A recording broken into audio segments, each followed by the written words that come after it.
तर केंद्रीय गृहमंत्री अमित शहा हे रायगड जिल्ह्याच्या दौऱ्यावर होते। यावेळी राष्ट्रवादीचे खासदार सुनील तटकरे यांनी त्यांच्या निवासस्थानी स्नेहभोजनाचं आयोजन केलं होतं। या स्नेहभोजनाच्या कार्यक्रमात शिवसेना आमदार भरत गोगावले यांनी दांडी मारल्याचं पाहायला मिळालं। मुख्यमंत्री देवेंद्र फडणवीस, उपमुख्यमंत्री अजित पवार, एकनाथ शिंदे यांच्यासह राज्यातील आणि केंद्रातील काही प्रमुख मंत्री देखील उपस्थित होते। मात्र गोगावले यांनी तटकरेंच्या स्नेहभोजनाला येणं टाळलेलं आहे।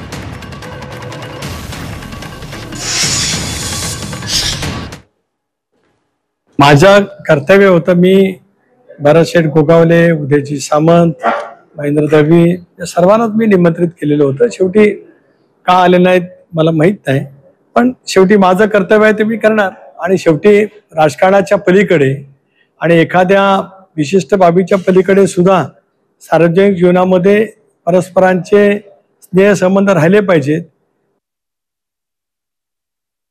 जे काय हेलिकॉप्टर होतं आशिष शेलार, प्रवीण दरेकर यांचं, त्याच्यामध्ये त्यांनी काही लोकांना दुसरा नवीन ऍड केल्यामुळे मला त्याच्यामध्ये जाता आलं नाही आहे।